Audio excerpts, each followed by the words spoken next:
Македонските граѓани не ги напушта желбата за членство во Европската Унија. Тие даваат голема поддршка за овој процес, но се повеќе преовладува и мислењето дека земјата не е подготвена за приклучување на европското семејство.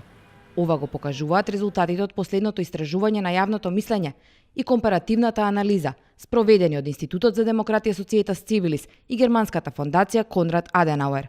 Поддршката на евроинтегративниот процес во 2014 година била 80%, но минатата година, делумно и поради процесот поврзан со договорот од Преспа и промената на името, таа изнесуваше 72%, што е најниско ниво во анализираниот период. Имајќи го предвид фактот дека анкетата е спроведувана во периодот од 3 до 21 декември, кога не беа завршени сите процеси поврзани со ратификацијата на договорот, истражувачите од институтот очекуваат обновување на поддршката за членство во ЕУ, сега откако ова прашање е затворено. Ова прашање влијаеше дефинитивно изминативе години. Значи, доколку се додаде условот промена на име, тогаш, особено меѓу оние испитаници кои што се етнички македонци, поддршката за ЕУ опаѓаше доколку нели се постави прашањето дали сте за членство во ЕУ, дури и по цена на промена на уставното име. И тоа и останува да биде главен извор на евроскептицизам.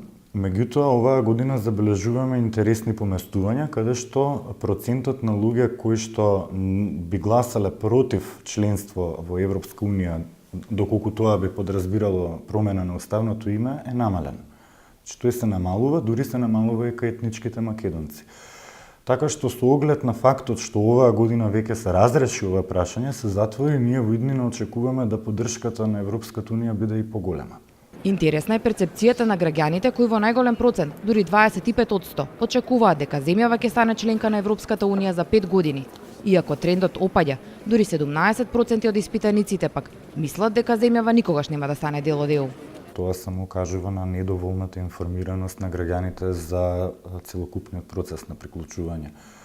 Ако гледаме историски, тој процес не само што е подолг од 5 години, меѓутоа и со секое наредно проширување на Унијата се дополнително одолжува.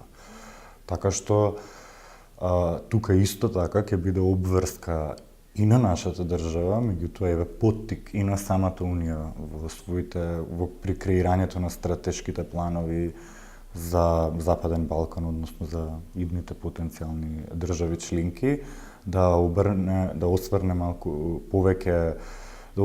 повеќе внимание на целокупниот процес со цел запознавање на граѓаните за тоа како течат работите, дека ние, пазете, се уште немаме започнато ни пристапни преговори.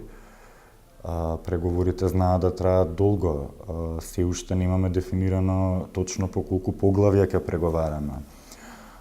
Така што овој процес дефинитивно ќе надмине бројката од 5 години. Се надеваме нели сите ние дека нема предолго да трае, меѓутоа 5 години навистина нереалистична бројка. Неостварувањето на реформите и ветото на соседните држави членки на ЕУ и понатаму се прецепирани како главна причина зошто земјава се уште не е дел од Унијата. Сепак, иако граѓаните велат дека домашните фактори, односно неспроведувањето на зададените задачи, влијаат најмногу, тие не се доволно запознаени со реформските планови на владата. Дури 79,3% не чуле за планот 18.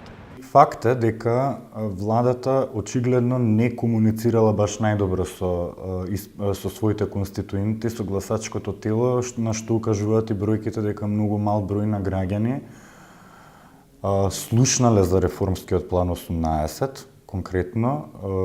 Помеѓу тие, ако гледаме, најмалку чуле всушност испитаници кои што некако се идентификуваат со владеачкото мнозинство. Така што тука ќе се мора да се вложи екстра напор, меѓутоа и владата, како што беше претходниот случај со 369, би било добро да и во контекст на план 18 дава некакви месечни, квартални извештаи за прогресот во имплементацијата на овој план. Очекувањата дека членството во Европската Унија ќе влијае врз владењето на правото се високи. 60,1% од испитаниците веруваат дека членството во ЕУ ќе ја подобри состојбата во судството. 57,7% го сметаат членството во ЕУ како корисен притисок врз владата за спроведување и почитување на законите, а 52,9% сметаат дека членството во ЕУ ќе спречи злоупотреби на службената положба. Континуирано високата поддршка за ЕУ нема да биде доволна, се наведува во заклучоците на анализата, доколку не резултира со позитивен ишод и одлука за почеток на преговорите. Обновениот ентузијазам може лесно да се урне, без датумот кој земјава го очекува во јуни. Институтот за демократија порачува владата итно да действува, за да покаже поголема заложба кон реформската агенда на ЕУ, а Унијата да овозможи зголемена видливост на терен и стратешки да информира за достигнувањата во пристапниот процес на земјава.